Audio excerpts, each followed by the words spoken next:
इंसानियत। एक समय की बात है। एक छोटा सा गांव था जहां के लोग रोजमर्रा के कामों व अपने शांत वातावरण में खुश रहते थे। उस गांव में कुछ दूरी पर एक आश्रम था जहां पर एक महान गुरु निवास करते थे। जब भी गांव में किसी भी प्रकार की समस्या आती तो गांव वाले गुरु जी के पास जाते और उस समस्या का उपाय पूछते। गुरु जी उन्हें ऐसा उपाय बताते कि समस्या समाप्त हो जाती और अगले कई वर्षों तक उस प्रकार की समस्या फिर से ना होती। इसी कारण से गांव वाले उनका सम्मान करते थे और उन्हें पूजनीय मानते थे। इसी प्रकार की बातें व घटनाएं सुनकर कई दूसरे गांवों के लोग उनके शिष्य बनने की इच्छा लेकर आया करते थे, लेकिन उन्हें निराश होकर जाना पड़ता था क्योंकि गुरुजी किसी को भी अपना शिष्य नहीं बनाते थे।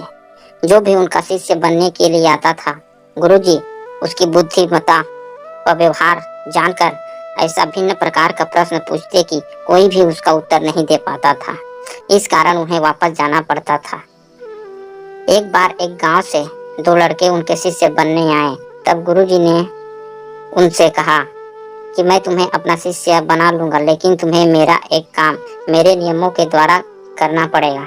दोनों लड़कों ने गुरुजी की बात मान ली। तब गुरुजी ने एक पेड़ की तरफ इशारा करके कहा कि जाओ, ऐसा स्थान ढूंढ कर आओ जहां पर इस भेड़ को मारा जा सके और कोई देखने वाला ना हो। तब दोनों लड़के गुरुजी की आज्ञा अनुसार जंगल में वह जगह ढूंढने के लिए चले गए जहां पर भेड़ को मारा जा सके और कोई देख ना सके। बहुत समय कोशिश करने पर पहले लड़के को एक गुफा मिली जहां घना अंधेरा व सन्नाटा था। उस लड़के ने सोचा कि यह स्थान भेड़ को मारने के लिए उचित रहेगा क्योंकि यहाँ पर कोई देखने वाला नहीं है। दूसरा लड़का भी वह स्थान ढूंढने की कोशिश कर रहा था जहाँ पर कोई देखने वाला ना हो, लेकिन उसे वह स्थान मिल नहीं पा रहा था क्योंकि वह जहाँ भी जाता वहाँ उसे कोई ना कोई पक्षी या जानवर या कोई व्यक्ति मिल ही जाता। अंत में उसे वही गुफा नजर आई जहाँ पहला लड़का गया था।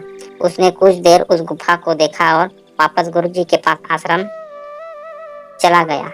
जब दोनों गुरु के पास गए तो गुरु ने पूछा, क्या तुम वह जगह ढूंढ कर आ गए जहाँ पर इस भेड़ को मारा जा सके और कोई देखे ना?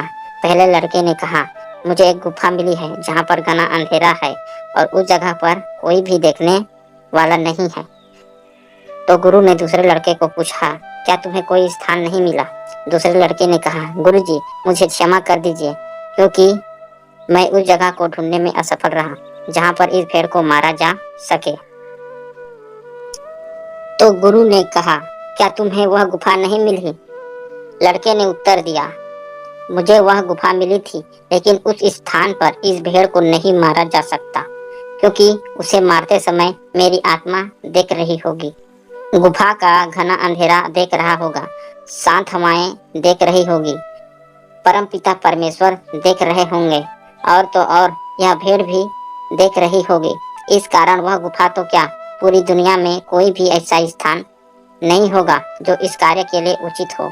अगर कोई ऐसा स्थान होता भी तो भी आपका यह काम नहीं कर पाऊंगा क्योंकि किसी भी जीव जंतु को मारने का अधिकार किसी को भी नहीं है। अगर मैं इस भेड़ को मारता हूँ तो मैं अपनी सोच और इंसानियत को खत्म कर दूंगा। यह बात सुनकर गुरुजी ने उसे अपने गले से लगा लिया और आजीवन उसे शिष्य बना लिया। इसे कहते हैं इंसानियत। आशा करता हूँ कि कहानी आप लोगों को पसंद आई होगी। अगर कहानी पसंद आई होगी तो वीडियो को लाइक, शेयर और चैनल को सब्सक्राइब जरूर करें। धन्यवाद। जय हिंद।